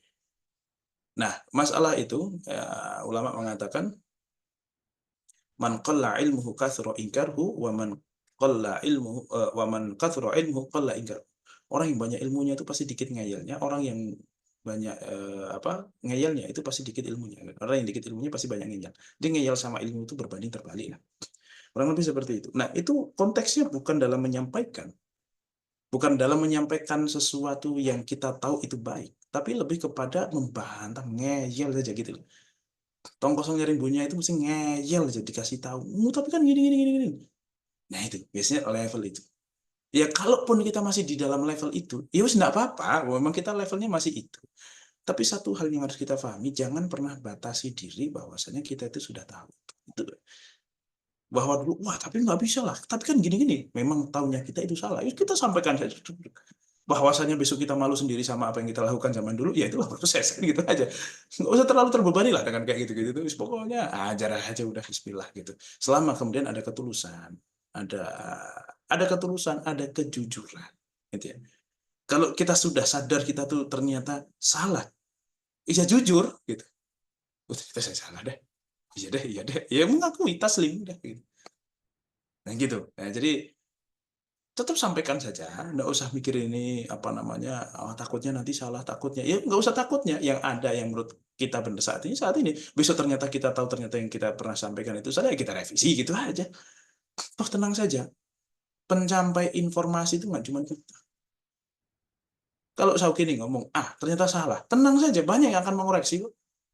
Ya kayak itu cuma Sauki aja di dunia ini. Karena enggak kan. Jadi tenang saja, nggak usah terlalu terbebani dengan hal itu. Kita tuh bukan siapa-siapa. Islam itu akan baik-baik saja kalaupun kita nggak ngapa-ngapain gitu. Jadi nggak usah terlalu merasa, waduh takutnya nanti salah, nanti umat tersesatkan gini-gini. Banyak yang ngoreksi, kita bukan satu-satunya, tenang aja kan. Ya kayak Sauki, emang misalnya nih ngaji yang model begini kayak sama saya doang kan, enggak juga kan, ngaji ke tempat lain juga kan. Jadi makanya kalau saya salah ya kan Sauki juga bisa ntar cari tahu sendiri gitu. Malah bisa jadi siapa tahu Sauki ngasih tahu saya, Ustaz ya kemarin ini kayaknya kurang bener deh gini gini gini, kan siapa tahu. Jadi kalau saya agak tenang saja, masalah kayak gitu tuh yang penting saya siapkan dengan baik, saya siapkan dengan benar, tahu saya yang ini ya tanggung jawab sampai di situ. Kalau besok mau ditanya, loh kamu ngomong kayak gini padahal ini yang benar adalah A. Loh, setahu saya pada saat itu yang tahu yang benar adalah B. Ya Allah. Jadi saya katakan itu. Nah, masa yang tahu saya yang benar itu adalah B kok saya katakan A? Kan misalnya gitu. Terus siapa yang bisa memastikan ini benar atau salah? Memang semuanya yang nanti akan tahu betul siapa yang salah dan benar itu ya pasti hari kiamat kan. Kurang lebih kan begitu. Kita kan juga tidak tahu. Maka yang penting ada ketulusan, yang penting ada keikhlasan, insya Allah. Lakukan saja. Bismillah. Sampaikan yang kita tahu, dan kemudian tidak usah terlalu banyak komentar tentang apa yang kita tidak tahu. Tidak usah komentar, Pak. Kita tidak tahu. Yang paling itu saja sih. Alhamdulillah. Oke, baik, jazakallah khair, Ustaz. Ini cukup menenangkan saya. Dan kemarin-kemarin kayaknya emang ini ya, talbis iblis, Ustaz.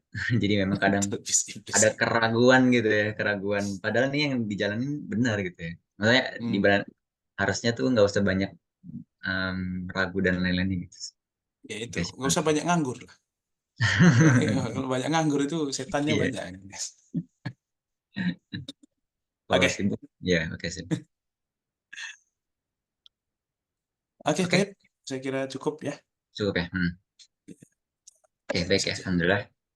Mungkin kita cukupkan untuk pada malam hari ini. Alhamdulillah. Semoga apa yang sudah kita bahas dan juga sudah kita dengarkan ini bisa menguatkan iman kita dan sama-sama kita menjadi orang-orang pribadi yang memang istiqomah dan saling mengingatkan dalam kebaikan, dan sehat-sehat selalu untuk teman-teman semuanya. Kita cukupkan pada malam hari ini dengan doa kafaratul majlis. Subhanakallahumma wa bihamdika asyhadu an la ilaha illa anta astaghfiruka wa atubu ilaik. Jazakallahu khair dan juga semuanya yang telah hadir. Wassalamualaikum warahmatullahi wabarakatuh. Waalaikumsalam warahmatullahi wabarakatuh.